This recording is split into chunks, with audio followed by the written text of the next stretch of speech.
Assalamualaikum. Now we will study chronic liver failure and cirrhosis. Basically, what are the causes of the chronic liver failure? Chronic liver failure occurs in chronic hepatitis B, chronic hepatitis C, non-alcoholic fatty liver disease and alcoholic liver diseases. ठीक है, इन चारों cases में जो है हमारे पास chronic liver failure का case नजर आएगा। अब ये बात आपने याद रखनी है कि सारे जितनी भी क्रोनिक लीवर फेलियर डिजीज़ होती हैं, ज़रूरी नहीं है कि उसमें सिरोसिस हो रही हो। सिरोसिस मतलब स्कारिंग एंड नोड्यूल फॉर्मेशंस। ठीक है, ये ज़रूरी नहीं है कि सारे क्रोनिक लीवर फेलियर के केसेस में सिरोसिस हो रही है, और ये भी ज़रूरी नहीं है कि हर सिरोसिस के केस में हमारे पास जो है वो क्रोनिक लीवर फेलियर नज़र आए। ठीक है, अब ये देखें कि अगर हम कहेंगे not all the end stage chronic liver disease is cirrhotic, यानी कि ज़रूरी नहीं है कि सारे जितने भी हमारे पास क्रोनिक लीवर फेलियर की डिजीज़ हैं उसमें सिरोसिस यानी कि स्कारिंग और नोड्यूल्स नज़र आए। जैसे कि प्राइमरी बिलियरी सिरोसिस, ऑटोइम्यून कोलेंजियोपैथीज़ में बेसिकली हमें इतनी प्रोमिनेंट सिरोसिस नज़र नहीं आ रही होती, शिस्टोसोमियासिस में भी नहीं नज़र आ रही होती, और नोड्यूलर रीजनरेटिव हाइपरप्लेजिया में भी इतनी मतलब होती है लेकिन बहुत थोड़ी। ठीक है, कोई इतनी एडवांस स्टेज का सिरोसिस हमें नज़र नहीं आएगी। ठीक है, और इसके अलावा जो क्रोनिक लीवर फेलियर के केसेस हैं जिनमें सिरोसिस नहीं होती, ठीक है, वो कौन कौन से हमारे पास? Autoimmune hepatitis, suppressed hepatitis B and cured hepatitis C, मतलब हेपेटाइटिस सी क्योर होने के बाद। इन तीनों केसेस में हमारे पास सिरोसिस नज़र नहीं आएगी, लेकिन इन तीनों केसेस में एंड स्टेज यानी कि क्रोनिक लीवर फेलियर ज़रूर नज़र आएगा। ठीक है, क्रोनिसिटी नज़र आएगी, मतलब बहुत टाइम से जो है ना ये डिजीज़ चल रही होगी। अब एक वर्ड जो है आपके पास लिखा हुआ है आपकी बुक में, child bug classification of cirrhosis, मतलब क्लासिफिकेशन किस बेस पे हम बेसिकली कर रहे हैं कि ये एक टाइप ऑफ क्लासिफिकेशन है। इसको अभी हमें डिटेल में पढ़ने की जरूरत नहीं है, हम मेडिसिन में पढ़ेंगे। बस इतना पता होना चाहिए कि इस क्लासिफिकेशन के ज़रिए हम डिस्टिंग्विश कर सकते हैं between the well compensated, partially decompensated and decompensated cirrhosis. ठीक है, अब कंपेंसेटेड और डीकम्पेंसेटेड सिरोसिस में क्या डिफरेंस है? बेसिकली कंपेंसेटेड सिरोसिस का मतलब है कि जिसमें आपके पास कंपेंसेशन हुई हुई हो, यानी कि सिरोसिस हुई हुई है, ठीक है, स्कार फॉर्मेशन हुई हुई है, लेकिन फिर भी इतने हिपैटोसाइट्स मौजूद हैं कि लीवर जो है अपना प्रॉपर फंक्शन परफॉर्म कर रहा है। ठीक है, कंपेंसेटेड की अब समझ आ गई कि इतने हिपैटोसाइट्स हैं, मतलब इतने जितने हमें हिपैटोसाइट्स इतने मौजूद हैं जितने की रिक्वायरमेंट है, जितने के लीवर को रिक्वायरमेंट है अपना प्रॉपर फंक्शन परफॉर्म करने के लिए। ठीक है, और कंपेंसेशन की फॉर्म में हमें इस टाइप में हमें सिम्टम्स भी कोई इतने प्रोमिनेंट नज़र नहीं आएंगे। ठीक है, और डीकम्पेंसेटेड में हमें सिम्टम्स भी अपेयर होना शुरू हो जाएंगे। डीकम्पेंसेशन का मतलब यह है कि एंड स्टेज लीवर फेलियर की तरफ चला गया केस, यानी कि अब हमें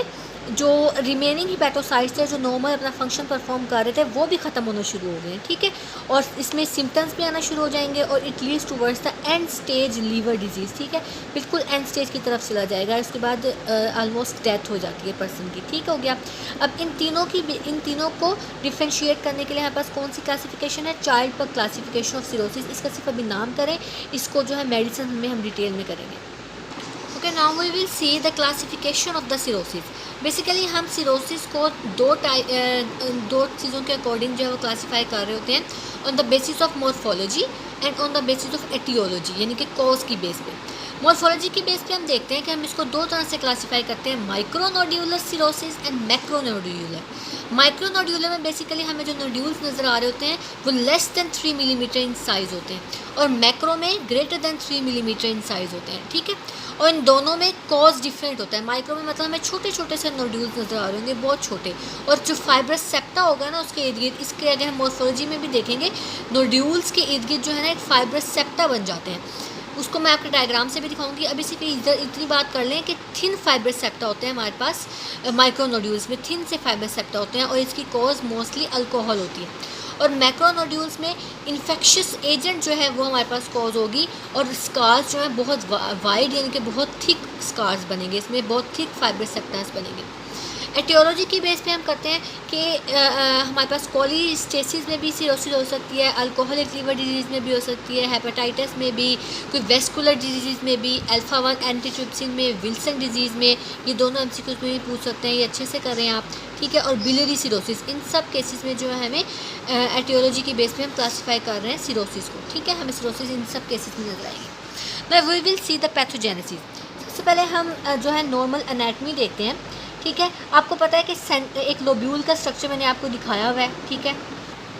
लोब्यूल का स्ट्रक्चर मैंने पिछली वीडियोस में दिखाया हुआ है आप लोगों को, किस तरीके से सेंटर में एक डायमंड शेप बेसिकली स्ट्रक्चर होता है, सेंटर में जो है वो सेंट्रल वेन होती है, और उसके सब जो है कॉर्नर्स पे डायमंड शेप स्ट्रक्चर है, उसके सब कॉर्नर्स पे हमें क्या नज़र आ रहे थे, पोर्टल ट्रायड्स नज़र आ रहे थे। पोर्टल ट्रायड में 3 चीज़ें थी हमारे पास, हिपैटिक वेन थी हमारे पास, बाइल डक्ट थी, पोर्टल वेन थी, हिपैटिक वेन नहीं sorry portal vein, bile duct और आर्टरी, ठीक है। अच्छा, अब ये देखें कि जो सेंट्रल वेन है ना लोब्यूल की हमारे पास, वो कनेक्टेड होती है बेसिकली पोर्टल वेन, जो कि एक कंपोनेंट है पोर्टल ट्रायड का, ठीक है। Central vein is connected with the portal vein with the help of the channel which is called sinusoid, ठीक है। इसके दोनों साइड्स पे हमें हिपैटोसाइट्स नजर आएंगे, ठीक हो गया। और इस साइनोसॉइड में कुछ सेल्स होते हैं हमारे पास विच आर कॉल्ड कुफर सेल्स, ठीक है। और ये साइनोसॉइड जो एक चैनल है वो खुद किन सेल से बना हुआ है हमारे पास, एंडोथीलियल सेल से। ये जो पर्पल में आपको नज़र आ रहे हैं ये एंडोथीलियल सेल्स हैं, ठीक हो गया। और ये साइनोसॉइड और हिपैटोसाइड्स जो इसके करीब करीब हिपैटोसाइड्स पड़े हुए हैं, इन दोनों के दरमियान में एक स्पेस होती है जिसको हम कहते हैं स्पेस ऑफ डिसी, ठीक है। इस स्पेस ऑफ डिसी में भी कुछ सेल्स होते हैं which are called stellate cells, ठीक हो गया। अभी नॉर्मल एनाटमी आपको समझ आई कि एक लोब्यूल था हमारे पास, लोब्यूल का स्ट्रक्चर मैंने आपको पहले दिखाया हुआ है, वो वीडियो आप दोबारा देख लें। सेंट्रल वेन होती है, central vein connected with the portal triad, ठीक है। पोर्टल ट्रायड में 3 चीज़ें पढ़ी हैं हमने, और उसमें एक कंपोनेंट पोर्टल ट्रायड का होता है portal vein. Portal vein is basically connected with the central vein with the help of the channel which is called the sinusoid, और इसमें सेल्स होते हैं पास कुफर सेल्स, और ये स्पेस होती है हिपैटोसाइड्स और साइनोसॉइड के दरमियान में जिधर पड़े हुए होते हैं हमारे पास स्टेलर सेल्स। और यहाँ पे आप ये भी देख लें कि माइक्रो विलाएँ हैं बेसिकली हमारे पास, छोटे छोटे विलाए होते हैं हिपैटोसाइट्स के ऊपर। अब हम इसकी देखते हैं पैथोजेनेसिस, इसमें क्या चेंजेस आते हैं बेसिकली। ओके, अब कहीं भी अगर जिक्र आता है ना सिरोसिस का, तो सिरोसिस के साथ ही आपने जो है ना स्टेलेट सेल्स का वर्ड याद रखना है, ठीक है।